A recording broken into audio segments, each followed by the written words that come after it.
Salute സഹൃദയരെ.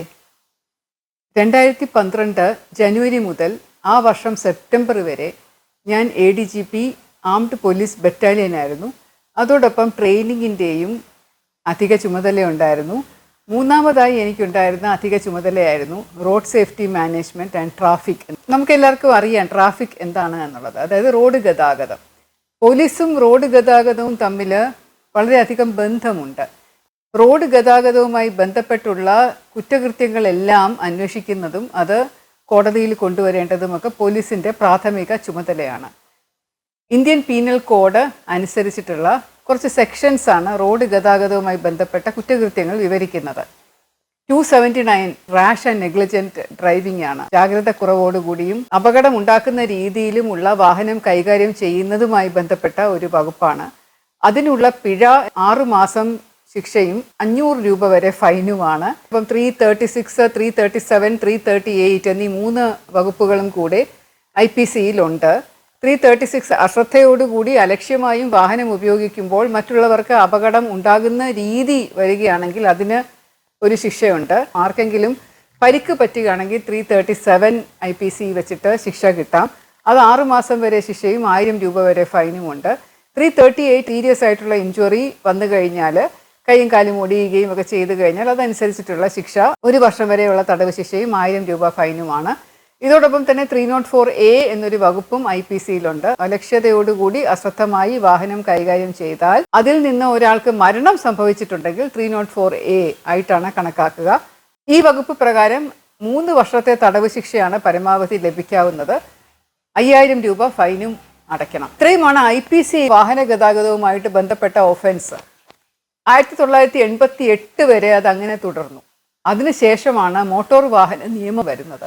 1976 taxation act, motor vehicle taxation act എന്നുള്ളൊരു act രൂപീകരിക്കുകയും അതനുസരിച്ചിട്ട് നിരത്തിലോടുന്ന എല്ലാ വാഹനങ്ങൾക്കും ഒരു ടാക്സ് പിരിക്കണം, അതിനെല്ലാത്തിനും രജിസ്ട്രേഷൻ നമ്പർ ആവശ്യമാണ് എന്ന് പറഞ്ഞൊരു ഉത്തരവുണ്ടാവുകയും അതപ്പോൾ വളരെ ചെറിയ നമ്പർ ഓഫ് ഓഫീസേഴ്സ് മാത്രമേ അവിടെ ഇവിടെയും തിരുവനന്തപുരത്ത്, എറണാകുളത്ത്, കോഴിക്കോടൊക്കെ 2-3 RTOയും കുറച്ച് ഓഫീസേഴ്സ് മാത്രമേ ഉണ്ടായിരുന്നുള്ളൂ. കാരണം അത്രയധികം വാഹനങ്ങൾ ഉണ്ടായിരുന്നില്ല.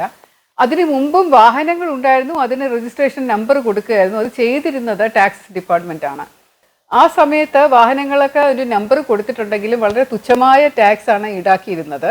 പെട്രോൾ വിലയൊക്കെ വളരെ കുറവായിരുന്നു. പിന്നീട് വാഹനങ്ങളുടെ ബാഹുല്യം ഒരുപാട് കൂടിയപ്പോഴാണ് 1976 മോട്ടോർ വാഹന രജിസ്ട്രേഷന് വേണ്ടി മാത്രം ഒരു വകുപ്പ് വേണം എന്ന് സർക്കാർ കണ്ടെത്തുകയും ഒരു ആക്ട് ഉണ്ടാക്കുകയും ചെയ്തത്.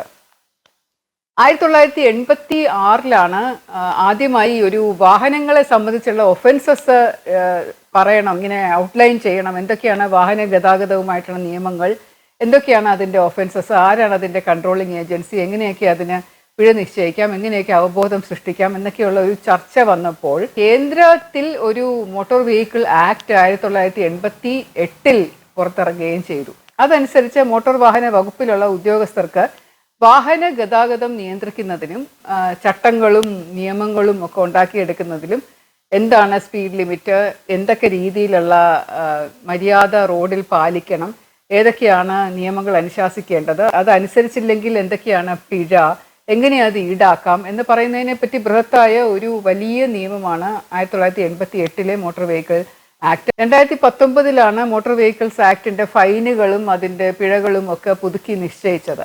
അന്ന് വലിയ കോലാഹലം ഉണ്ടായതാണ്, നമ്മളൊക്കെ പത്രത്തിൽ വായിച്ചതായിരിക്കുമല്ലോ. പോലീസ് ഡിപ്പാർട്ട്മെൻറ്റിലുള്ള ട്രാഫിക് വിങ് എന്ന് പറയുന്നത് കൂടുതലും ട്രാഫിക് പിഴയും വാഹന ഗതാഗതം നിയന്ത്രിക്കുകയും വാഹനങ്ങൾ ഉപയോഗിക്കേണ്ട സേഫ്റ്റിയെക്കുറിച്ച് പറയുകയും അവബോധം സൃഷ്ടിക്കുകയൊക്കെ ചെയ്യുന്നതാണ്. അപ്പോൾ റോഡ് സേഫ്റ്റി മാനേജ്മെൻറ്റ് എന്നുള്ള ഒരു പദം തന്നെ വളരെ പിന്നീടാണ് ട്രാഫിക്കുമായിട്ട് ചേർന്ന് വന്നത്. പോലീസിൻ്റെ അടിസ്ഥാനപരമായ ഉദ്ദേശം ആളുകളെ ബുദ്ധിമുട്ടിക്കലല്ല, പക്ഷേ നിരത്തുകളിൽ ജീവൻ പൊലിയാൻ പാടില്ല എന്നുള്ള ഒരു ഉദ്ദേശമാണ്. അപ്പോൾ ഒരുപാട് പേരിങ്ങനെ റോഡ് ആക്സിഡൻറ്റിൽ മരിക്കുന്ന ഒരു സാഹചര്യം ഉണ്ടായിരുന്നു. നമ്മുടെ രാജ്യത്തിൻ്റെ കണക്കെടുത്ത് പരിശോധിച്ചാൽ, അല്ലെങ്കിൽ ലോകത്തിൻ്റെ തന്നെ കണക്കെടുത്ത് പരിശോധിച്ചാൽ നമുക്ക് മനസ്സിലാകുന്നത് ഏറ്റവും കൂടുതൽ ആളുകൾ മരിക്കുന്നത്, ആദ്യത്തെ കാരണം അസുഖവും പ്രായവുമാണ്, രണ്ടാമത്തെ കാരണം റോഡ് അപകടങ്ങളാണ്. അപ്പോൾ നമ്മൾ അതിനെ അപകടങ്ങൾ എന്ന് പറയും, കാരണം മനഃപൂർവ്വം ചെയ്യുന്നതല്ല. എന്നാലും അശ്രദ്ധ കൊണ്ടും അലക്ഷ്യമായും വാഹനം കൈകാര്യം ചെയ്യുമ്പോൾ പറ്റുന്ന പിഴവുകൾ കൊണ്ടും വരാം. നമ്മൾ ശ്രദ്ധിക്കാതെ വാഹനം ഓടിച്ചു കഴിഞ്ഞാൽ തീർച്ചയായിട്ടും മരണങ്ങൾ സംഭവിക്കാം. അപകട പേര് എഴുതുമെങ്കിലും നമ്മൾ ശരിക്കും അത് അപകടങ്ങളായിട്ടല്ല, അത് കുറ്റകൃത്യങ്ങളായിട്ടാണ് കണക്കാക്കുന്നത്.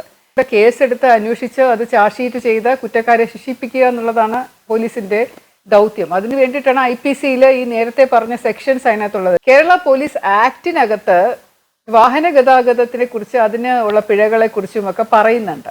പഴയ കേരള പോലീസ് ആക്ടിലും പറയുന്നുണ്ട്. പുതുക്കിയ കേരള പോലീസ് ആക്ടിനകത്ത് കുറച്ചുകൂടെ വ്യാപകമായ അധികാരം പോലീസിന് നൽകുകയുണ്ടായി. ഓരോ ജില്ലാ SP-യുടെയും കീഴിൽ ഒരു ട്രാഫിക് പോലീസ് ഉണ്ടാവും. പണ്ടൊന്നും റോഡുകളുടെ വികസനം അങ്ങനെ വലുതായിട്ടുണ്ടായിരുന്നില്ല. പിന്നീടാണ് എല്ലാ മുക്കിലും മൂലയിലും സിഗ്നൽസ് വന്നത്.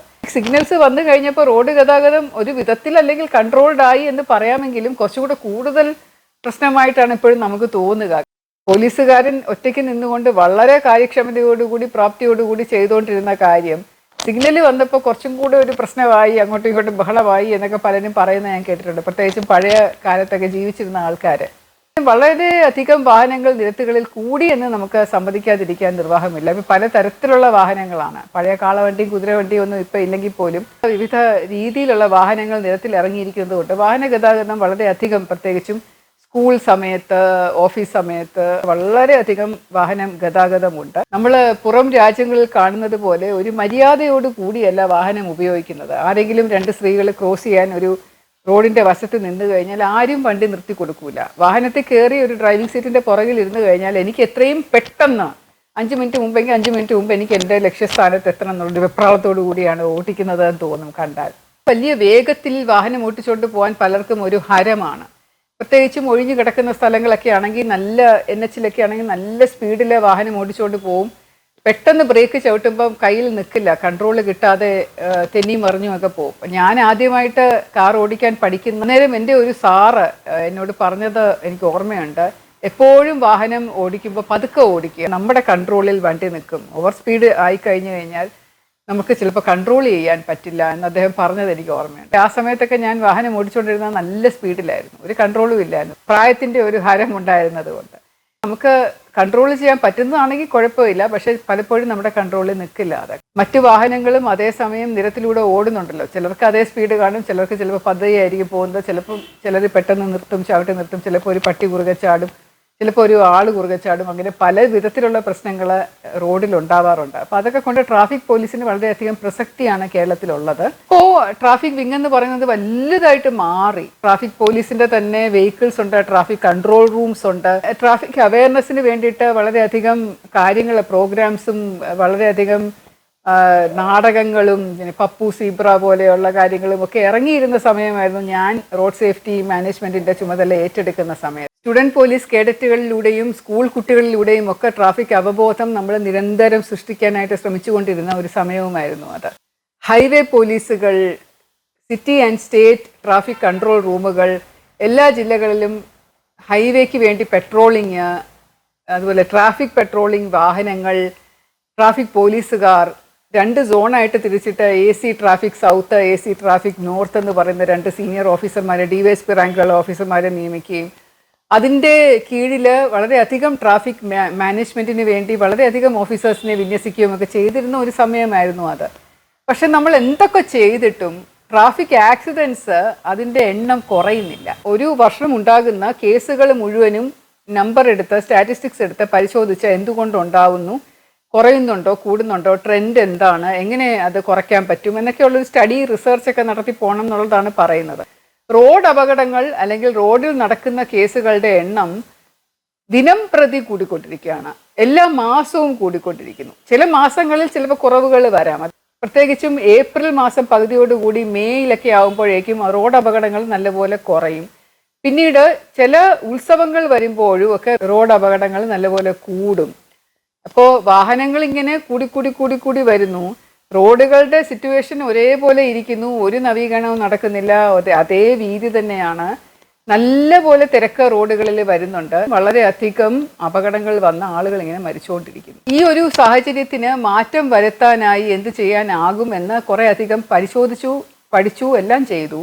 കേരളത്തിൻ്റെ തെക്കേ അറ്റം മുതൽ വടക്കേ അറ്റം വരെയുള്ള സ്കൂളുകളിൽ, സർക്കാർ സ്കൂളുകളിലും മറ്റ് സ്കൂളുകളിലും പ്രൈവറ്റ് സ്കൂളുകളിലും CBSE സ്കൂളുകളിലും ഒക്കെ ചെന്ന് അവിടെ ഒരു ക്ലാസ് പോലെ നടത്തി കുട്ടികൾക്ക് അവബോധം. കാരണം കുട്ടികളാണല്ലോ നാളത്തെ വാഹനം എടുത്തുകൊണ്ട് പുറത്തിറങ്ങുന്നത്. കൂടാതെ ചെറിയ പ്രായത്തിലുള്ള കുട്ടികൾ 14-15 വയസ്സൊക്കെയുള്ള പിള്ളേർ അച്ഛൻ്റെ അമ്മയുടെയൊക്കെ വാഹനം എടുത്തുകൊണ്ട് അവരോട് പറയാതെ ഓടിച്ചുകൊണ്ട് പോയി അപകടത്തിൽപ്പെടുന്നതൊക്കെ വളരെയധികം ശ്രദ്ധയിൽപ്പെട്ടിട്ടുണ്ട്.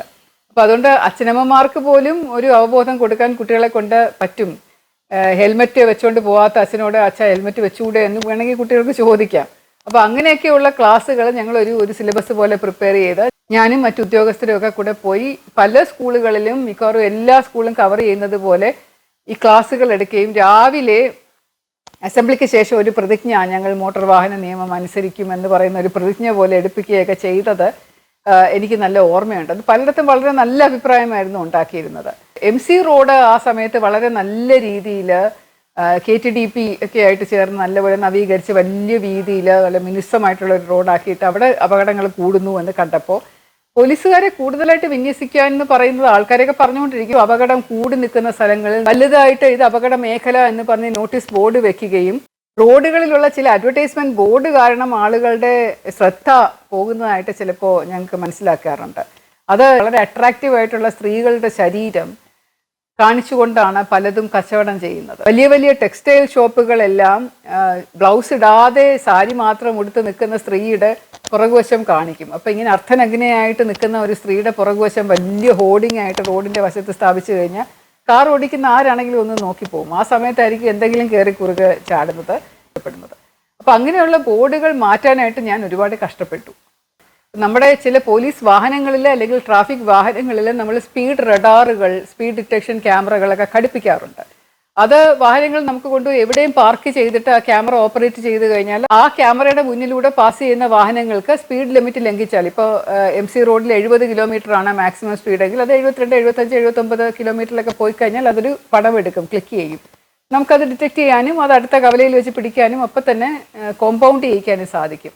ഇതുപോലെയുള്ള വാഹന ഗതാഗത നിയമം ലംഘിക്കുന്ന പിഴകൾ എന്ന് പറയുന്നത് ഉടൻ തന്നെ പോലീസിന് പിടിച്ചെടുക്കാൻ പറ്റുന്ന നിയമമാണ്. കോമ്പൗണ്ടബിൾ ഒഫൻസ് എന്നാണ് അതിനെ പറയുന്നത്.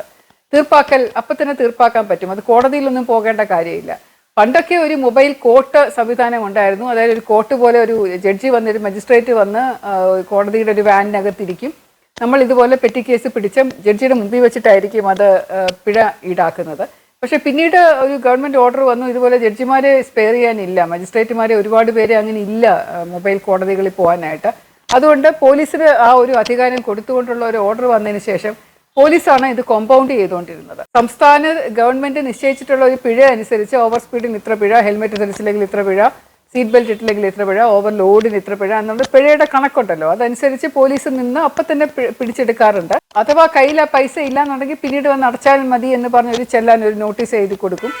ഇതിനെല്ലാത്തിനും രസീതും ഉണ്ടാവും കേട്ടോ. രസീത് വാങ്ങാതെ നിങ്ങളൊന്നും പിഴ അടയ്ക്കാൻ പാടില്ല. കാരണം രസീത് എന്ന് പറയുന്നത് വളരെ വലിയൊരു ഡോക്യുമെൻ്റ് ആണ്. ചുമ്മാ ഇങ്ങനെ പെട്ടെന്ന് തിരക്ക് പിടിച്ച് പോകുമ്പോൾ പൈസ കൊടുത്തിട്ട് പോയാൽ ആ പൈസ സർക്കാരിലെ ഖജനാവിൻ്റെ ആയിരിക്കില്ല പോകുന്നതെന്ന് നിങ്ങൾക്ക് എല്ലാവർക്കും അറിയാവുന്ന കാര്യമാണല്ലോ. പക്ഷേ അത് പലപ്പോഴും അത് അഴിമതിക്ക് വഴി വെക്കാറുണ്ട്.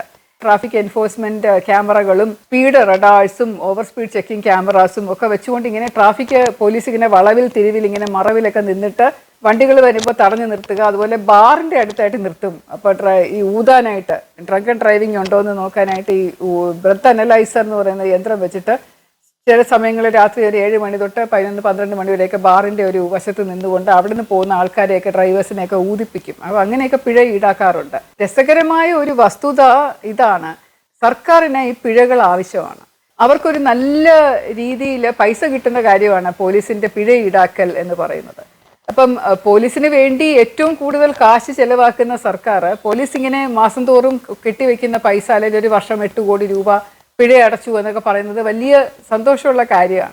അവർ ഇൻസ്ട്രക്ഷൻസ് കൊടുക്കും, പിഴ കൂട്ടണം, കൂടുതൽ പിടിക്കണം, ഇത്രയും ട്രാഫിക് പോലീസിനെ തന്നില്ലേ, ഇത്രയും കൂടുതൽ ട്രാഫിക് യന്ത്രങ്ങൾ വാങ്ങിക്കാൻ നിങ്ങൾക്ക് അനുവാദം തന്നില്ലേ, ഇത്രയധികം കാശിൻ്റെ സ്പീഡ് റഡാർ വാങ്ങിയില്ലേ, അപ്പോൾ അതുകൊണ്ട് തീർച്ചയായിട്ടും നിങ്ങൾ പിഴയുടെ ഇത് കുറയാൻ പാടില്ല. ഫൈനാൻസ് ഡിപ്പാർട്ട്മെൻറ്റ് വലിയ പിടിപിടിക്കും. കഴിഞ്ഞ വർഷത്തിൽ നിന്ന് കുറച്ച് കൂട്ടി ടാർഗറ്റ് ഫിക്സ് ചെയ്തിട്ട് പറയും, ഈ വർഷം നിങ്ങൾ ഇത്രയും പിരിച്ചു തരണം എന്ന് പറയും. അപ്പോൾ അതിന് ഫൈനാൻസ് ഡിപ്പാർട്ട്മെൻറ്റിൻ്റെ ഒരു നിർബന്ധം കാരണം അവരുടെ ഗുഡ് ബുക്സിൽ വരാൻ വേണ്ടി പോലീസ് മേധാവി ഒരു ക്രൈം മീറ്റിംഗ് ഒക്കെ നടത്തുമ്പോൾ എല്ലാവർക്കും ജനറലായിട്ടൊരു ഇത് കൊടുക്കും. ട്രാഫിക് ഒഫൻസസ് ഡിറ്റക്ട് ചെയ്യുന്നത് കാര്യക്ഷമമാക്കണം, ഫൈൻ നിങ്ങൾ വളരെ കർശനമായിട്ട് പിരിക്കണം, ഫൈനുകൾ പിരിക്കുന്നതിൻ്റെ എണ്ണം കൂട്ടണം, നിങ്ങളുടെ ഉഴപ്പമാണ്, ട്രാഫിക് പോലീസ് ഉഴപ്പാണെന്ന് കുറേ വഴക്കൊക്കെ പറഞ്ഞു കഴിയുമ്പോൾ ഒരു സർക്കുലർ ഇഷ്യൂ ചെയ്ത് കഴിഞ്ഞാൽ ജില്ലയിലെ ജില്ലാ മേധാവികൾ പോലീസ് ക്രൈം റിവ്യൂ നടത്തുമ്പോൾ അവർ പോയി അവരുടെ ട്രാഫിക് ഓഫീസേഴ്സിനെ പിടിച്ച് കൊടയും. നിങ്ങളുടെ കഴിഞ്ഞ പ്രാവശ്യത്തെ ടാർഗറ്റ് ശരിയല്ല, ഈ ടാർഗറ്റ് കുറച്ചുകൂടെ കൂട്ടണം എന്ന് പറയും. അങ്ങനെ ടാർഗറ്റ് എന്ന് പറഞ്ഞുകൊണ്ടുള്ള ഒരു കാര്യം കൊടുക്കുന്നത് കൊണ്ട് പോലീസുകാർക്ക് നല്ല ഉത്സാഹമാണ്. ഇങ്ങനെ പോലീസുകാർ മാസം തുടങ്ങുമ്പോൾ തന്നെ ഇത്ര കേസുകൾ പിടിക്കണം എന്നുള്ളൊരു ടാർഗറ്റ് നിശ്ചയിച്ചിട്ടാണ് പിടിക്കുന്നത്. മാസം അവസാനം ആകുമ്പോഴേക്കും അവരത് വീണ്ടും ഉഷാറ് കാണിക്കുന്നുണ്ടെങ്കിൽ അതിൻ്റെ അർത്ഥം ടാർഗറ്റ് തീർന്നിട്ടുണ്ടാവും, പക്ഷേ അവരുടെ പോക്കറ്റിലേക്കും കൂടെ പോകണ്ടേ കുറച്ച് കാശ്. അപ്പം അതിന് വേണ്ടിയിട്ടാണ് അവരിത് ചെയ്യുന്നത്. അപ്പോൾ ഇതെല്ലാത്തിലും ഒരു അഡ്ജസ്റ്റ്മെൻ്റ് ആണ്, ഒരു തിരിമറിയുടെ പുറത്താണ് ഇതെല്ലാം നടക്കുന്നത്. ഇതിൻ്റെ പിന്നാമ്പുറ കഥകൾ ഞാൻ കുറച്ചും കൂടെ പിന്നീട് നിങ്ങളോട് വിശദീകരിക്കാം. എന്താണ് ശരിക്കും ട്രാഫിക് പിഴ എന്ന് പറഞ്ഞ് നടക്കുന്നത് എന്നുള്ളത് വേറൊരു വീഡിയോയിൽ ഞാൻ നിങ്ങളുമായിട്ട് പങ്കുവയ്ക്കാം. ട്രാഫിക്കിൽ ADGP ആയിട്ട് ഇരുന്നു കൊണ്ട് MC റോഡിൽ സ്പീഡ് ഡിറ്റക്ഷൻ ക്യാമറ സ്റ്റാറ്റിക്കായിട്ട് നമ്മൾ സ്ഥാപിച്ചു കഴിഞ്ഞാൽ നമുക്ക് കുറേ അധികം ഒഫൻസസ് കിട്ടും എന്നുള്ള ഒരു ആശയത്തിൻ്റെ പുറത്ത് ഒരു പ്രപ്പോസലായിട്ട് ഞാൻ DGPക്ക് കൊടുത്തു. നല്ല ഉദ്ദേശമായിരുന്നു. ഓവർ സ്പീഡിൽ ആരും പോകാൻ പാടില്ല എന്ന ഉദ്ദേശമായിരുന്നു. ജീവൻ രക്ഷിക്കുക എന്നുള്ള ഉദ്ദേശമായിരുന്നു. വ്യവസായ വകുപ്പിൻ്റെ കീഴിലുള്ള ഒരു പൊതുമേഖലാ സ്ഥാപനമായ കെൽട്രോൺ എപ്പോൾ തുടങ്ങിയോ അപ്പോൾ കെൽട്രോണിന് ഒരുപാട് ഓർഡറുകൾ സർക്കാർ കൊടുക്കാറുണ്ട്. കാരണം അവർക്കും ജോലി ചെയ്ത് പോകണ്ടേ, അവർക്കും കുറേ പണി വേണ്ടേ. അപ്പം അതുകൊണ്ട് ഒരു ടെൻഡറും വാങ്ങാതെ കെൽട്രോണിന് പല വർക്കും കൊടുക്കുന്ന ഒരു രീതി അത് സർക്കാർ അപ്രൂവ് ചെയ്തിട്ടുള്ളതാണ്. പോലീസ് ഡിപ്പാർട്ട്മെൻറ്റിന് ഈ ടെൻഡർ പോകേണ്ട ഒരു ബുദ്ധിമുട്ട് അവോയ്ഡ് ചെയ്ത് കിട്ടും. അപ്പോൾ അതുകൊണ്ട് വലിയ വലിയ പ്രോജക്റ്റുകൾ ടോട്ടൽ സർവീസ് പ്രൊവൈഡേഴ്സ് ആയിട്ടോ അല്ലെങ്കിൽ കൺസൾട്ടൻസി ആയിട്ടോ ഒക്കെ കെൽട്രോണിനെ ഉപയോഗിക്കാറുണ്ട്. ക്യാമറ സർവെയിലൻസ് MC റോഡിൽ ഇല്ല, പക്ഷേ അത് നാഷണൽ ഹൈവേയിൽ മോട്ടോർ വെഹിക്കിൾ ഡിപ്പാർട്ട്മെൻറ്റിൻ്റെ കുറച്ച് ക്യാമറകൾ വെച്ചിട്ടുണ്ട്. അതിൻ്റെ കൺട്രോൾ റൂം തിരുവനന്തപുരത്തുമുണ്ട്. അതിൻ്റെ ഒരു സെൻട്രൽ ഓഫീസ് എന്ന് പറയുന്നത് എറണാകുളത്താണ്. MC റോഡിൽ ഇതുപോലെയുള്ള ക്യാമറകളൊന്നും ഉണ്ടായിരുന്നില്ല. അപ്പോൾ അത് പോലീസ് നടത്താം എന്നുള്ള ഒരു ഐഡിയയിലാണ് ഞാനത് പറഞ്ഞത്. ക്യാമറ വാങ്ങാനോ ഘടിപ്പിക്കാനോ അതും കൺട്രോൾ റൂമിലൂടെ മോണിറ്റർ ചെയ്യാനോ ഒക്കെയുള്ള കാശുണ്ടാവാത്തത് കൊണ്ട് എൻ്റെ പ്രപ്പോസലിനകത്ത് ഞാൻ സജസ്റ്റ് ചെയ്തു അത് BOT ബേസിസിൽ നമുക്കത് ചെയ്യാം, ബിൽഡ് ഓപ്പറേറ്റ് ആൻഡ് ട്രാൻസ്ഫർ എന്നുള്ള ബേസിസിൽ. പോലീസ് ഡിപ്പാർട്ട്മെൻറ്റിന് യാതൊരു വിധത്തിലുള്ള പണച്ചെലവും ഇല്ലാതെ കെൽട്രോൺ അതിൻ്റെ പൂർണ്ണമായിട്ടുള്ള ഉത്തരവാദിത്വം ഏറ്റെടുത്ത് ഒരു സ്റ്റഡി നടത്തി എവിടെയൊക്കെയാണ് ക്യാമറ വെക്കേണ്ടത് എന്ന് കണ്ടുപിടിച്ച് അവർ തന്നെ അവരുടെ സ്വന്തം കാശിൽ ക്യാമറ വാങ്ങി വെച്ച് അതിൽ നിന്ന് പിടിച്ചെടുക്കുന്ന ഒഫൻസസിൻ്റെ 60% പോലീസ് ഡിപ്പാർട്ട്മെൻറ്റിൻ്റെ ഹെഡ് ഓഫ് അക്കൗണ്ടിലൂടെ സർക്കാരിലേക്ക് പോവുകയും ബാക്കി 40% കെൽട്രോണിൻ്റെ ലാഭവിഹിതമായി എടുക്കുകയും ചെയ്യാവുന്ന രീതിയിലുള്ളൊരു പ്രപ്പോസലായിരുന്നു അന്ന് വിഭാവന ചെയ്തത്. അത് ഗവൺമെൻറ് അംഗീകരിക്കുകയും ഫൈനാൻസ് ക്ലിയറൻസ് കിട്ടുകയും ഒക്കെ ചെയ്ത് അങ്ങനെ അത് നടപ്പിലാക്കി. വലിയൊരു അച്ചീവ്മെൻ്റ് ആയിട്ട് ഞാനത് ആ സമയത്ത് പറയും. ഞാൻ ഇരുന്നപ്പോഴുണ്ടായ ഒരു അച്ചീവ്മെൻ്റ് ആണ്. പോലീസ് വകുപ്പിന് യാതൊരു നഷ്ടവും ഇല്ലാതെ ഒറ്റ പൈസ പോലും ചിലവാക്കേണ്ടി വന്നിട്ടില്ലാതെ MC റോഡിലുള്ള എല്ലാ ഗതാഗതവും നമ്മൾ സ്പീഡ് ലിമിറ്റിൽ കൊണ്ടുവരാനായിട്ട് ഒരു വലിയ കാര്യം ചെയ്തു. ഒരു വലിയ നേട്ടമായിട്ട് അന്ന് ഞാൻ കണ്ടിട്ടുണ്ടായിരുന്നു. നേരിട്ടൊന്നും വേണ്ട, ഓൺലൈനായിട്ട് പിഴ അടയ്ക്കാം എന്നൊക്കെയുള്ള വലിയ സംവിധാനങ്ങൾ വന്നു കഴിഞ്ഞു. റോഡ് അപകടം കുറയ്ക്കാനും മനുഷ്യജീവൻ റോഡിൽ പൊലിയാതിരിക്കാനും പോലീസ് ഡിപ്പാർട്ട്മെൻറ്റും മോട്ടോർ വാഹന വകുപ്പും ചെയ്യേണ്ട ആദ്യത്തെ കാര്യം എന്ന് പറയുന്നത് അവബോധം സൃഷ്ടിക്കലാണ്. ജനങ്ങളെ നല്ല രീതിയിൽ വാഹനം കൈകാര്യം ചെയ്യാനായിട്ടും ഒരു മര്യാദ റോഡിൽ പാലിക്കാനും അവരെ കൊണ്ട് പ്രാപ്തരാക്കുകയാണ് ചെയ്യേണ്ടത്. അല്ലാതെ പിഴയടയ്ക്കുക എന്നുള്ളതല്ല ഉദ്ദേശം, പിടിച്ചു പറയുക എന്നുള്ളത് ഒട്ടുമല്ല ഉദ്ദേശം. പക്ഷേ ജനങ്ങൾക്ക് അതുകൊണ്ട് കുഴപ്പമില്ല. കാരണം ഞങ്ങളുടെ ഇഷ്ടം അനുസരിച്ച് പോവും, നിങ്ങൾ വേണമെങ്കിൽ പിടിച്ചോ എന്ന് പറയുന്ന രീതിയാണ് ഞാൻ ഇതുവരെ കണ്ടിട്ടുള്ളത്. ഉദാഹരണത്തിന് ഒരാൾ ഹെൽമെറ്റ് വെക്കാതെ പോയത് തടഞ്ഞപ്പോൾ പോലീസിൻ്റെ അടുത്ത് വന്ന് അയാൾ പറയുകയാണ് ഞാൻ ഒരു 500 രൂപ എങ്ങാണ്ടായിരുന്നു ആ സമയം പിഴ. അയാൾ ഒരു 7,000 10,000 രൂപ എടുത്ത് പോലീസിൻ്റെ കൈ കൊടുത്തിട്ട് പറഞ്ഞു ഞാനൊരു ഗൾഫ് പ്രവാസിയാണ്, അവധിക്ക് വന്നതാണ്, എൻ്റെ കയ്യിൽ ഹെൽമെറ്റ് ഇല്ല, ഞാൻ വെക്കാൻ ഉദ്ദേശിക്കുന്നില്ല, ഞാനിവിടെ 2 മാസം കാണും, ആ സമയത്തുള്ള എല്ലാ പൈസയും കൂടെ നിങ്ങൾ ഇതിനകത്ത് അങ്ങ് അഡ്ജസ്റ്റ് ചെയ്തോ, ഞാൻ എന്തായാലും ഹെൽമെറ്റ് വെക്കില്ല എന്ന് പറഞ്ഞാൽ എനിക്ക് പെട്ടെന്ന് മനസ്സിൽ ഓർമ്മ വരുന്നുണ്ട് അത്. അതുപോലെ ചിലർ പറയും പൈസ ഞങ്ങൾ അതിനേക്കാളും പ്രധാനമാണ് ഞങ്ങൾക്ക് സമയം ലാഭിക്കാനായിട്ട് ഞാൻ എത്ര പൈസ കൊടുത്ത് ഓവർ സ്പീഡിൽ പോകും, ഇത്രയും വലിയ വാഹനം വാങ്ങിച്ചിട്ടിരിക്കുന്നത്, ഇത്രയും വലിയ ബെൻസും പോഷയും അതുപോലെ ലാൻഡ് ക്രൂസറും ഒക്കെ ഞാൻ വാങ്ങിച്ച ഇതുപോലെയുള്ള പരട്ട റോഡിൽ കൂടെ ഞാൻ ഓടിക്കുന്നതിൽ ഒരു സ്പീഡ് പരിധി ലംഘിച്ചു എന്ന് പറഞ്ഞ് എനിക്ക് പേടിയൊന്നുമില്ല, നിങ്ങൾ വേണമെങ്കിൽ പിഴ ഈടാക്കിക്കോ, ഞാൻ പിഴ തന്നിട്ട് പൊക്കോളാം എന്ന് പറഞ്ഞ് ഒരു കുഴപ്പമില്ലാതെ പിഴ കൊടുത്തിട്ട് പോകുന്നവരുണ്ട്. നമ്മുടെ പോക്കറ്റിൽ ഒതുങ്ങുന്ന കാശാണെങ്കിൽ എല്ലാവരും പിഴ കൊടുക്കും. 2019 അത് കൂട്ടിയപ്പോഴായിരുന്നു വലിയ കോലാഹലം നമ്മളെല്ലാവരും ഉണ്ടാക്കിയത്. MC റോഡ് മുഴുവൻ സ്പീഡ് ക്യാമറ വെക്കണം എന്നുള്ള എൻ്റെ പ്രപ്പോസലിനകത്ത് ഞാൻ ആദ്യം സജസ്റ്റ് ചെയ്തിരുന്നത് ആദ്യത്തെ 3 തവണ ഓവർ സ്പീഡ് കണ്ടു കഴിഞ്ഞാൽ വാർണിംഗ് ലെറ്റർ മാത്രമേ കൊടുക്കാവുള്ളൂ, അതിൽ പിഴ ഈടാക്കാൻ പാടില്ല. 4ാമത്തെ തവണ ആണ് നമ്മൾ പിഴ ഈടാക്കി തുടങ്ങേണ്ടത്. പക്ഷെ അത് ആരും അംഗീകരിച്ചില്ല. ആദ്യത്തെ പ്രാവശ്യം തൊട്ട് തന്നെ പിഴ ഈടാക്കാം, പിഴയാണല്ലോ നമ്മുടെ ഉദ്ദേശം എന്നുള്ള മട്ടിലാണ് എല്ലാ സീനിയർ ഓഫീസേഴ്സും സർക്കാരും ഒക്കെ അന്ന് കണ്ടിരുന്നത്. ഈ സംഭവം ഞാനിവിടെ വിവരിക്കുന്നതിനോടൊപ്പം എനിക്കൊരു ചെറിയ സംഭവം കൂടെ പറഞ്ഞാൽ കൊള്ളാമെന്നുണ്ട്. ഇപ്പോഴത്തെ നമ്മുടെ AI ക്യാമറയെക്കുറിച്ചാണത്. പക്ഷേ മാധ്യമങ്ങളിലൂടെ നിങ്ങൾ കണ്ടുകൊണ്ടിരിക്കുന്ന കാര്യമാണ് AI ക്യാമറ എന്ന് പറയുന്നത്, ആർട്ടിഫിഷ്യൽ ഇൻ്റലിജൻസ് ക്യാമറ. ഞാൻ 2 പ്രാവശ്യമാണ് ട്രാൻസ്പോർട്ട് കമ്മീഷണറായിട്ട് ജോലി നോക്കിയിട്ടുള്ളത്. 2019 സെപ്റ്റംബർ ഒക്ടോബർ മാസം ഞാൻ ട്രാൻസ്പോർട്ട് കമ്മീഷണറായിട്ട് 2ാമത്തെ വട്ടം പോണു.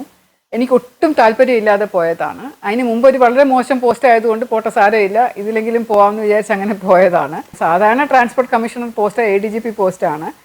അവിടെ വളരെ ജൂനിയർ ആയിട്ടുള്ള ADGPമാരെയാണ് പോസ്റ്റ് ചെയ്യുന്നത്. അത്രയും സീനിയർ ആയിട്ടുള്ള ADGP പോസ്റ്റ് ചെയ്യാറില്ല. 2019 അവസാനമായപ്പോഴേക്കും ട്രാൻസ്പോർട്ട് ഡിപ്പാർട്ട്മെൻറ്റിൽ ഒരു 10,000 കാര്യങ്ങൾ ഇങ്ങനെ നടന്നുകൊണ്ടിരിപ്പുണ്ടായിരുന്നു. പല മോഡേണൈസേഷൻ, മോഡിഫിക്കേഷൻസ്, കമ്പ്യൂട്ടറൈസേഷൻ്റെ ഒരു വലിയ ഇൻഫ്ലക്സ്, പിന്നെ ഓട്ടോമേറ്റഡ് ഡ്രൈവിംഗ് സ്റ്റേഷൻസ്, സ്മാർട്ട് കാർഡുകൾ, വാഹൻ സാരഥിയുടെ കമ്പ്യൂട്ടറൈസേഷൻ, ഓഫീസ് കമ്പ്യൂട്ടറൈസേഷൻ എന്നൊക്കെ പറഞ്ഞ ഒരുപാട് കാര്യങ്ങൾ ഇങ്ങനെ ഉണ്ടായിരുന്നു. ഓരോ ദിവസവും ഓഫീസിൽ പോകുമ്പോൾ രാവിലെ തൊട്ട് രാത്രി വരെ ചർച്ചകളും അങ്ങനെ അതും ഇതുമൊക്കെയാണ്. ഇതിൻ്റെ നോഡൽ ഓഫീസറായിരുന്ന ഒരു ഷിബു KT എന്ന് പറയുന്ന ഒരു വളരെ മിടുക്കനായിട്ടുള്ള ഒരു ഓഫീസറുണ്ട്. അദ്ദേഹത്തെ ഞാൻ വിളിച്ച് ചോദിച്ചു, എന്താണ് ഷിബു ഈ AI ക്യാമറയിലും ഞാനുമായിട്ടുള്ള ബന്ധം എന്ന് ചോദിച്ചപ്പോൾ അദ്ദേഹം പറഞ്ഞപ്പോഴാണ് കുറച്ച് കാര്യങ്ങൾ എനിക്ക് ഓർമ്മയിൽ വന്നത്. അത് എനിക്ക് നിങ്ങളുമായിട്ട് ഇവിടെ പങ്കുവെക്കണം എന്ന് ആഗ്രഹമുണ്ട്. 2018 മറ്റോ ആണെന്ന് തോന്നുന്നു ട്രാൻസ്പോർട്ട് ഡിപ്പാർട്ട്മെൻറ്റിൽ ഒരു സേഫ് കേരള പ്രോജക്റ്റ് എന്ന് പറഞ്ഞ ഒരു പ്രോജക്റ്റ് തുടങ്ങിയത്. ട്രാൻസ്പോർട്ട് കമ്മീഷണറും റോഡ് സേഫ്റ്റി കമ്മീഷണറും ഒരാളായിരുന്നു. 2 ഡിഫറെൻറ്റ് വകുപ്പാണെങ്കിൽ പോലും റോഡ് സേഫ്റ്റി അതോറിറ്റി എന്ന് പറഞ്ഞൊരു അതോറിറ്റി ഉണ്ട്. അതിൻ്റെ കമ്മീഷണർ സ്ഥാനവും ട്രാൻസ്പോർട്ട് ഡിപ്പാർട്ട്മെൻറ്റിൻ്റെ കമ്മീഷണർ സ്ഥാനവും ഒരൊറ്റ ആളായിരുന്നു. അപ്പോൾ ഞാൻ ആദ്യത്തെ പ്രാവശ്യം ട്രാൻസ്പോർട്ട് കമ്മീഷണറായിട്ട് പോകുമ്പോൾ ഇത് രണ്ടും എൻ്റെ കീഴിൽ തന്നെയായിരുന്നു. പിന്നീട് അവിടെ 2 ആൾക്കാർ നോക്കാൻ തുടങ്ങി. അങ്ങനെ 2018 ശങ്കർ റെഡ്ഡി സാറായിരുന്നു road safety commissioner, transport commissioner പത്മകുമാറായിരുന്നു. അപ്പോൾ അങ്ങനെ ഇവരുടെ സമയത്താണ് സേഫ് കേരള പ്രോജക്റ്റ് എന്ന് പറഞ്ഞ ഒരു പ്രോജക്റ്റിന് രൂപം നൽകുന്നത്. പ്രോജക്റ്റ് അനുസരിച്ച് കേരളം മുഴുവനും ട്രാൻസ്പോർട്ട് സേഫ് ആക്കുക എന്ന ഒരു ഉദ്ദേശത്തോടു കൂടി ഒരു ബൃഹത്തായ പ്രപ്പോസൽ, വളരെയധികം പ്രപ്പോസൽസ് ഉണ്ടായിരുന്നു. കേരള റോഡ് സേഫ്റ്റി അതോറിറ്റിക്ക് എല്ലാ വർഷവും സെൻട്രൽ ഗവൺമെൻറ് ഒരു നിശ്ചിത തുക നൽകും. ആ തുക വളരെ വലിയ എമൗണ്ട് ആയിരിക്കും. ചില സമയങ്ങളിൽ നല്ല കോടിക്കണക്കിന് തുകയുണ്ടാവും. റോഡ് സേഫ്റ്റി അതോറിറ്റിയുടെ കീഴിലുള്ള ഫണ്ട് ഉപയോഗിച്ച് സേഫ് കേരള പ്രോജക്റ്റ് എന്ന് പറയുന്ന ഒരു ബൃഹത്തായ പദ്ധതി രൂപീകരിച്ച് അതിനകത്തുണ്ടാവുന്ന പല ഡിഫറെൻറ്റ് കാര്യങ്ങളിൽ ഒന്നായിരുന്നു പ്രധാനപ്പെട്ട നിരത്തുകളിലുള്ള ആർട്ടിഫിഷ്യൽ ഇൻ്റലിജൻസ് ക്യാമറ എന്ന്. കെൽട്രോൺ ആണ് അതിൻ്റെ പ്രപ്പോസൽ ആദ്യമായിട്ട് സബ്മിറ്റ് ചെയ്തത്. BOT ബേസിസ്, ബൂട്ട് എന്ന് പറയുന്നത് build, on, operate and transfer എന്ന് പറയുന്നത്. അതായത് ആരാണോ അത് ബിൽഡ് ചെയ്യുന്നത് അവരതിൻ്റെ സ്വന്തം കയ്യിൽ നിന്ന് പൈസ എടുക്കുന്നു, ഓപ്പറേറ്റ് ചെയ്യുന്നു, പിന്നെ അവസാനം അത് കംപ്ലീറ്റ് അവരുടെ വീതം മുഴുവൻ കിട്ടിക്കഴിയുമ്പോൾ അത് ഫുള്ളായിട്ട് ട്രാൻസ്ഫർ ചെയ്ത് മാതൃ ഡിപ്പാർട്ട്മെൻറ്റിന് കൊടുക്കുന്നു എന്നുള്ള രീതിയിലുള്ള പ്രപ്പോസലൊക്കെയാണ് ആദ്യം പോയിരുന്നത്. ഞാൻ ട്രാൻസ്പോർട്ട് കമ്മീഷണറായിട്ട് 2ാമത്തെ പ്രാവശ്യം ചാർജ് എടുക്കുമ്പോൾ ആ സമയത്ത് ഓൾറെഡി അതിനൊരു ടെക്നിക്കൽ കമ്മിറ്റി രൂപീകരിച്ച് അതിൻ്റെ ചർച്ചകൾ നടന്നുകൊണ്ടിരിക്കുകയായിരുന്നു. ഈ കെൽട്രോൺ പ്രോജക്റ്റ് വയബിൾ ആണോ, നടത്താനായിട്ട് പറ്റുമോ, എത്ര കോടി രൂപയാകും എന്നൊക്കെയുള്ളതിൻ്റെ ഒരു ചർച്ചകളാണ് നടന്നുകൊണ്ടിരുന്നത്. അപ്പോൾ കെൽട്രോണിൻ്റെ പ്രോജക്റ്റ് ഓൾറെഡി ലൈവ് ആയിരുന്നു. ഇത്ര രൂപ അതിന് ചിലവാകും എന്നുള്ളതിൻ്റെയും ക്യാമറയുടെ പ്രോജക്റ്റും സ്പെസിഫിക്കേഷൻസും എവിടെയൊക്കെ വെക്കണം എന്നുള്ളതും കൺട്രോൾ റൂമിൻ്റെ പ്രോജക്റ്റും എത്ര പേര് വേണം എല്ലാം ഓൾറെഡി അപ്പോഴേക്കും കംപ്ലീറ്റ് രൂപം ഉണ്ടായിരുന്നു. ടെക്നിക്കൽ കമ്മിറ്റി മീറ്റിംഗ് ഹെഡ് ചെയ്തത് ട്രാൻസ്പോർട്ട് സെക്രട്ടറി ആയിരുന്നു, ജ്യോതിലാലായിരുന്നു. ജ്യോതിലാലിൻ്റെ ഓഫീസിൽ വെച്ച 1-2 മീറ്റിംഗ് ഉണ്ടായിട്ടുണ്ട്. ഇതിൽ ഞാനൊരു മെമ്പർ എന്ന രീതിയിൽ പോയി പങ്കെടുത്തിരുന്നു. ട്രാൻസ്പോർട്ട് ഡിപ്പാർട്ട്മെൻറ്റിലെ മറ്റ് ഓഫീസേഴ്സ് ഉണ്ടായിരുന്നു, IT ഡിപ്പാർട്ട്മെൻറ്റിൻ്റെ ഒരു വിദഗ്ധൻ, ഫൈനാൻസിൻ്റെ ഒരു വിദഗ്ധൻ, അങ്ങനെ പല ഡിപ്പാർട്ട്മെൻറ്റുകളിൽ നിന്നുള്ള വിദഗ്ധ സംഘം അടങ്ങുന്ന ഒരു കമ്മിറ്റിയായിരുന്നു ടെക്നിക്കൽ കമ്മിറ്റി. അത് കെൽട്രോൺ പ്രപ്പോസൽ മുഴുവനും വായിച്ച് നോക്കിയ ശേഷം ശരി എന്ന് പറഞ്ഞ് അംഗീകാരം നൽകി അത് കോൺട്രാക്റ്റ് സൈൻ ചെയ്യാൻ പറഞ്ഞിട്ട് ഒരു ഉത്തരവ് ഗവൺമെൻറ് ഇറക്കുകയായിരുന്നു. കെൽട്രോൺ തന്നിട്ടുള്ള പ്രോജക്റ്റ് റിപ്പോർട്ടിൻ്റെ എക്സാക്ട്ലി അത് നടപ്പിലാക്കണം എന്നുള്ള ഒരു കോൺട്രാക്റ്റ് മാത്രമേ എനിക്ക് ഒപ്പിടാൻ പറ്റുമായിരുന്നുള്ളൂ. അതിനകത്ത് മറ്റ് വ്യതിചലനങ്ങൾ വരുത്താനും കൂടുതൽ ആഡ് ചെയ്യാനോ കുറയ്ക്കാനോ അല്ലെങ്കിൽ എന്തെങ്കിലും വിധത്തിലുള്ള മാറ്റങ്ങൾ വരുത്താനോ ഒന്നും എനിക്ക് അധികാരമില്ല. കാരണം ഈ കോൺട്രാക്റ്റിൻ്റെ ഡ്രാഫ്റ്റ് പ്രിപ്പയർ ചെയ്ത് തരുന്ന കെൽട്രോൺ ആണ്. ആ ഡ്രാഫ്റ്റ് കിട്ടിക്കഴിഞ്ഞാൽ ആ ഡ്രാഫ്റ്റും നമ്മൾ വെറ്റ് ചെയ്യിക്കണം. വെറ്റ് ചെയ്യുക എന്ന് പറഞ്ഞാൽ അത് അപ്രൂവ് ചെയ്യിക്കണം. അതിനെ അഡ്മിനിസ്ട്രേറ്റീവ് ഓഫീസർ, നമ്മുടെ ഓഫീസിൽ, പിന്നെ ഫൈനാൻസ് ഡിപ്പാർട്ട്മെൻറ്റിൻ്റെ ഓഫീസർ, അങ്ങനെ എല്ലാവരും ചേർന്ന് അത് വായിച്ച് നോക്കി വെറ്റ് ചെയ്ത് കറക്റ്റാണോ എന്ന് ബോധ്യപ്പെട്ടതിന് ശേഷമാണ് ട്രാൻസ്പോർട്ട് കമ്മീഷണർ എന്നുള്ള നിലയിൽ, ഞാനൊരു വ്യക്തിയല്ല, കെൽട്രോൺ അവർ നടത്തുന്നത്. ഞാൻ ട്രാഫിക് ADGP ആയിരുന്നപ്പോൾ MC റോഡിൽ ചെയ്തപ്പോൾ വെണ്ടറായിട്ട് കെൽട്രോൺ ആണ് വന്നത്. അത് കെൽട്രോൺ ആണ് സകല ക്യാമറകളും വാങ്ങി ഇൻസ്റ്റാൾ ചെയ്ത് പർച്ചേസ് ചെയ്ത് നടത്തിച്ച് ഓപ്പറേറ്റ് ചെയ്ത് തന്നത്. അപ്പോൾ അങ്ങനെ ഒരു രീതിയിൽ കൊണ്ടുവരണം എന്ന് ഞാൻ സജസ്റ്റ് ചെയ്തു. അതിനെ മറികടന്നുകൊണ്ടാണ് BOT ലെവലിൽ ഒരു ടോട്ടൽ സർവീസ് പ്രൊവൈഡറായിട്ട് കെൽട്രോണിനെ കണ്ടുകൊണ്ട് അവരുടെ കയ്യിൽ നിന്ന് കൺസൾട്ടൻസി വാങ്ങിച്ചാൽ മതി, അവർക്ക് ടെൻഡർ വിളിക്കാനുള്ള അധികാരവും കൂടെ കൊടുത്തുകൊണ്ടുള്ള അവരുടെ പ്രപ്പോസൽ ഗവൺമെൻറ് അംഗീകരിച്ചത്. അപ്പോൾ കെൽട്രോൺ അല്ല ഇത് ചെയ്യുന്നത്. ആർട്ടിഫിഷ്യൽ ഇൻ്റലിജൻസ് ക്യാമറ ചെയ്യാനുള്ള പ്രാവീണ്യം കെൽട്രോണിന് ഇല്ല എന്നും അതെന്തായാലും വേറൊരാൾക്ക് കൊടുക്കാനേ പറ്റുള്ളൂ എന്നും കെൽട്രോൺ ഒരു സർവീസ് പ്രൊവൈഡറായിട്ട് അല്ലെങ്കിൽ ഒരു കൺസൾട്ടൻ്റ് ആയിട്ട് ഇടയ്ക്ക് നിൽക്കേ ഉള്ളൂ എന്നൊക്കെയാണ് അവരുടെ പ്രപ്പോസലിൽ പിന്നെ പറഞ്ഞിരിക്കുന്നത്. അതാണ് സർക്കാർ അംഗീകരിച്ചത്. അല്ലാതെ ഞാൻ വെൻഡർ ആക്കണം എന്ന് പറഞ്ഞ പ്രപ്പോസൽ സർക്കാർ അംഗീകരിച്ചിട്ടില്ല. കെൽട്രോണിന്റെ പ്രപ്പോസലിൽ തന്നെ പറയുന്നുണ്ട് ഓരോ ക്വാർട്ടറിലും ഒരു നിശ്ചിത തുക ഞങ്ങൾക്ക് ഉറപ്പായിട്ട് കിട്ടുന്ന രീതിയിലുള്ള ഒരു കാര്യം ഉണ്ടാവണം എന്ന് പറയുന്നുണ്ട്. അപ്പോൾ അത് സർക്കാർ അംഗീകരിച്ചു. 11.79 കോടി രൂപ ഓരോ ക്വാർട്ടറിലും നമ്മൾ കെൽട്രോണിന് കൊടുക്കത്തക്ക രീതിയിലുള്ള ഒരു പ്രപ്പോസലാണ് കെൽട്രോൺ തന്നത്. അവരുടെ ലാഭവിഹിതം ഷുവേർഡായിട്ട് അവർക്ക് കൊടുക്കുക എന്നുള്ള രീതിയാണ്. അപ്പോൾ നമ്മളൊരു ടാബുലേഷൻ നടത്തി ഒരു വർഷം ഇത്ര രൂപയാണ് പിഴയായിട്ട് പിരിക്കുന്നത് എന്നുള്ളൊരു ടാബുലേഷൻ നടത്തി വാഹനങ്ങളുടെ ഗതാഗതവും സ്പീഡും പഴയ സ്റ്റാറ്റിസ്റ്റിക്സും ഒക്കെ വെച്ച് അവർ തന്നെ പ്രിപ്പയർ ചെയ്ത ഒരു റിപ്പോർട്ടാണ്. ആ റിപ്പോർട്ടിൻ്റെ ബേസിസിൽ അവർ ഇത്രയും രൂപ ഒരു ഗവൺമെൻറ് വിഹിതമായിട്ട് തരണം എന്നുള്ള രീതിയിൽ അതാണ് അവരുടെ പ്രപ്പോസലിലുള്ളത്. അതനുസരിച്ച് മാത്രമേ കരാറിൽ ഒപ്പിടാൻ പറ്റുള്ളൂ. കാരണം അത് ഗവൺമെൻറ് അംഗീകരിച്ച ഫൈനാൻസ് ഡിപ്പാർട്ട്മെൻറ്റ് അംഗീകരിച്ച ഒരു കരാറാണ്. അപ്പോൾ അത് അംഗീകരിച്ചില്ല എന്ന് ഏതെങ്കിലും ഒരു പത്രക്കാരൻ അല്ലെങ്കിൽ ഒരു മാധ്യമ പ്രവർത്തകൻ എവിടെയെങ്കിലും ഇന്ന് പറഞ്ഞു കഴിഞ്ഞാൽ അത് ശരിയാവില്ല. അയാൾ അത് തെളിയിക്കണം. ഗവൺമെൻറ് അംഗീകരിച്ചില്ല, ഫൈനാൻസ് അംഗീകരിച്ചില്ല എന്ന് തെളിയിക്കണം. കെൽട്രോൺ എൻ്റെ സ്വന്തമല്ല, ഡിപ്പാർട്ട്മെൻറ്റ് MVD എൻ്റെ സ്വന്തമല്ല. അതിനുവേണ്ടി ഈ കോൺട്രാക്റ്റ് ഒപ്പിട്ടത് കൊണ്ട് എനിക്ക് വലിയ പേഴ്സണലായിട്ട് ഒരു ലാഭവും കിട്ടുന്നില്ല. കഥകൾ എന്തെങ്കിലും നിങ്ങൾ വായിച്ചിട്ടുണ്ടെങ്കിൽ അതിനകത്തും ഇങ്ങനെ ഇതുപോലെ ഒരുപാട് കള്ളക്കഥകൾ ഇങ്ങനെ മെനഞ്ഞുണ്ടാക്കാനായിട്ട് ശ്രമിച്ചിട്ടുണ്ട്. അതും വലിയ വലിയ ചാനലുകളാണ്, ചെറിയ ചാനലുകളൊന്നും അല്ല. പ്രശസ്തമായ പേര് കേട്ട ചാനലുകളാണ് ഇതുപോലെ കള്ളക്കഥകൾ പറഞ്ഞിരിക്കുന്നതെങ്കിലും ചട്ടങ്ങളോടും നിയമങ്ങളോടും ഒക്കെ എനിക്കിപ്പോൾ വലിയ വിരോധമാണ്.